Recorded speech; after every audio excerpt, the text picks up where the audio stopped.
Hello, welcome to The Truths. We're looking at Sean Hannity now. Welcome back to Hannity. The Council on American-Islamic Relations, better known as CAIR, has launched a massive letter-writing campaign calling on Israel to end its military offensive in Gaza.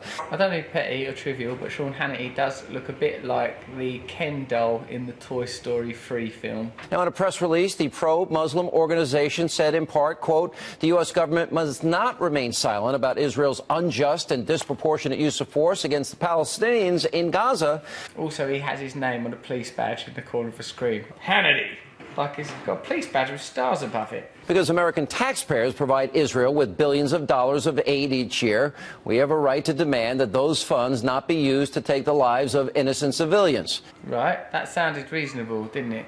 Let's see where old Hannity in his sheriff's badge in the corner of the screen go with that. Also, in the background, says the word sympathy for the terrorists, and there's pictures of people in balaclavas firing rockets. So I think it's already clear that Sean's got an angle. Now, interestingly enough, there was no mention of the terrorist group Hamas and their role in this conflict. After all, they started this conflict. Bit childish. So my question is, why is America's largest Muslim, so-called civil rights group showing sympathy to terrorists? Here to debate this from the American Islamic Forum for Democracy, Dr. Zuhdi Jasser is with us. And also joining us, the executive director of the Jerusalem Fund and Palestinian Center in Washington, Youssef, Munayyer is with us. Welcome all of you. Thanks for being here. Youssef, let me ask you this. If I fire 1,600, 2,000 rockets into your neighborhood... Sean's already pointing, like as soon as he starts, if I fire... Sean, you're already being unreasonable. This isn't the normal terms and style of debate. You've entered into aggression with your very first gambit. I kidnapped 3 children in your neighborhood, students, and I killed them. What do you think the proper proportionate response is? Sean's not a solution-based guy. Sean's not in his mind got right. We want peace. What things should we say and focus on to arrive at peace? Sean's thinking, we want conflict. What things can I say to exacerbate conflict? Well, maybe you should stop the ongoing, for decades-long military occupation of Palestinian territory. Okay. Necessarily, in a dispute, the side with inferior resources has to use more desperate tactics. So, like, you know, like big countries like Britain or America or Israel have like proper militaries, proper military resources. But small countries like Palestine, or there isn't even a Palestine now, the Gaza Strip don't have they don't have an army. They don't have one. So, like, if they're in any way going to try and defend themselves, it's going to be through what we would perceive or term as acts of terror. But that's just language, really.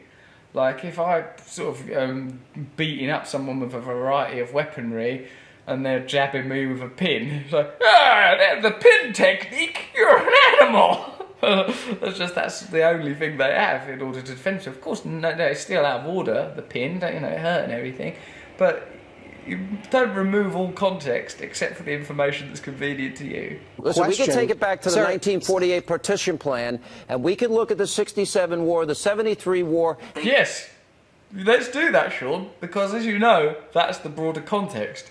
But Sean's going to say let's not consider any of those things because he's not interested in truth. Sean Hannity, and the reason he's got this job on Fox News, is only interested in pushing a particular perspective. And you could say, but so are you, Russell. And you'd be right.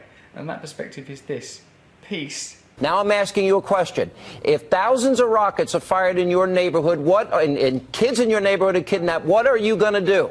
But Sean, this rocket attack that you're proposing to the people of Gaza will be a massive reduction from what they're enduring. It will be a bloody relief. Sean, if the United States... Sir, I'm going to try to answer your question if you stop badgering me. Good luck.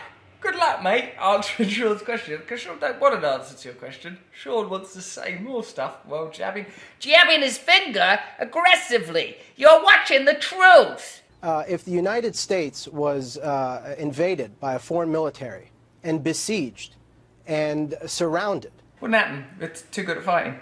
And the food that was coming into the United States was counted by the calories so that people would be put on a diet, as the Israelis claim. And bombs were being dropped. Sir, let me finish. Let me finish. You're justifying Let me finish, and then you are making a rationalization. You asked the question. No, he's answering it.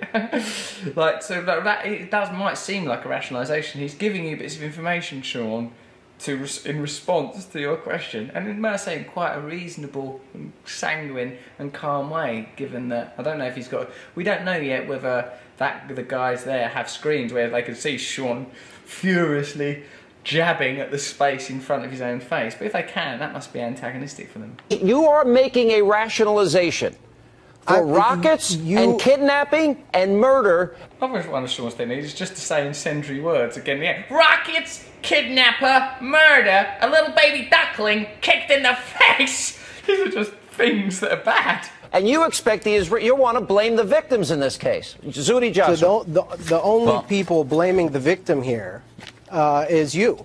Forget everything else if you want, because that's Sean's technique, isn't it? Forget the agreement and the division of the land when Palestine got taken away from them and the numerous wars and the encroachment of territory.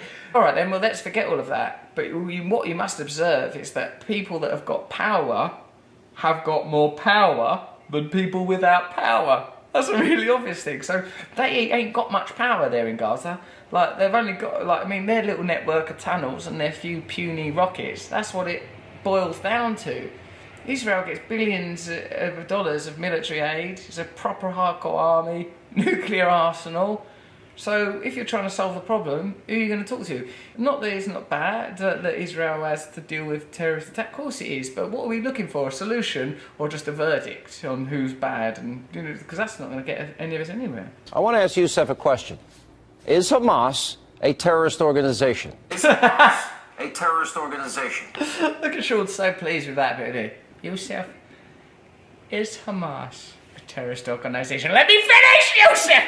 Do I get to actually speak now? Well, I don't know. Are you going to say it's a terrorist organization? You get to answer the question. It's a simple yes or no question. Is Hamas... you invited me on here, Hamas, you invited me on here as a guest. I'm asking you a question. Sean looks like he's going to cry. So I'm happy about that. Is that a terrorist organization? That's a yes or no question. Thank you for your question, and now I will provide an answer. Finally. It's very telling to me that, and it should be telling to your viewers as well, by the way, that the moment you have a Palestinian voice on your program who begins to explain the legitimate grievances of Palestinians on the ground, not just organization. Hamas. Answer. Sir, let me question. Finish. Am I a guest on your program, or am I on a witness stand here? Is Hamas a terrorist organization? The United States certainly considers Hamas a terrorist organization. Do you consider? I didn't ask what the United States think. I asked what you think. Okay. I don't care about the United States, but I do. I love it. It's a great country. But mostly, I care about you saying Hamas is a terrorist organization. If you think that we are going to have any progress in this situation by simply yelling at me. I didn't take a job on Fox News because I'm interested in progress. I'm interested in shouting and pointing and simplifying things. That's not really going to be helpful. Nicely. Is Hamas let me ask you, sir, a question at this point. Is Hamas a terrorist organization? Yes or no? Let me ask you a question, sir. No, you don't answer a question with a question. You don't answer a question with a question. That's another one of the rules I have. Is Hamas... What part of this can't you get through your thick head? Sean, you're being rude now, mate. That's really rude. I think... Is Hamas a terrorist organization? Excuse me? Yes or no? I already answered your question. Yes or no? I already answered your question. You did not. Well, this is the problem, Youssef, is that we cannot... Poor Youssef. Okay, this is the problem, Youssef. Your father and I have been discussing you for a while. Why is he asking you if it's a terrorist organization? Because terrorist organizations use children as shields. Reports back from Gaza, people going, they're not using children as human shields. Those children are dying because missiles are going off all over the place, and Gaza's only a little tiny area. But like, even if they were, even if everyone was like carrying children around literally strapped to a wooden board using them as shields, they still wouldn't die if you didn't shoot them with missiles. So I think the key ingredient in the death of those children is the missile, not the using them as shields, which I don't think happens. That's dehumanisation. These children are the children of people like us. Once you start saying people don't love their children, that's how genocides start. And just like when America had to go into Afghanistan, had to go into Iraq, we saw pictures from CARE and other organizations saying America is killing innocents, when in fact we were fighting a legitimate war. Some would consider the arming of Israel, the constant bombardment, the murder of children, to be terrorist. But that's not how Israel sees it, or how the United States sees it. And when Britain was occupying India or Ireland or all of the countries, you could call that terrorism. It was certainly terrible and awful, but the way we were taught it, that's just alright, that's a good thing that's happening. So don't you think maybe that applies with the other people? No! And this is about, if you want to stop the deaths of children, stop the firing of rockets. You had your chance. You had your chance. You didn't say Hamas is a terrorist organization, and now you can't be on the TV no more. You had your chance. You didn't say Hamas is a terrorist organization. Sir, goodbye. Coming up next. Goodbye. Is that it? That's amazing. That's amazing.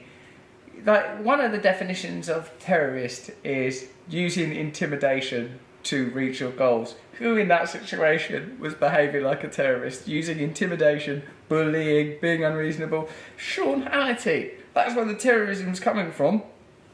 There's no objective terrorism, there's just different perspectives of violence. No one should be using violence, but if you're going to judge violence pejoratively and negatively, and God knows we all should, then the people that are doing the most and the most effective violence surely are committing the greater crime. I don't know, it's a complicated issue, it's gone on for millennia, so I don't think we're going to solve it on the truths, but there's certainly some things to think about. Thank you very much, Sean.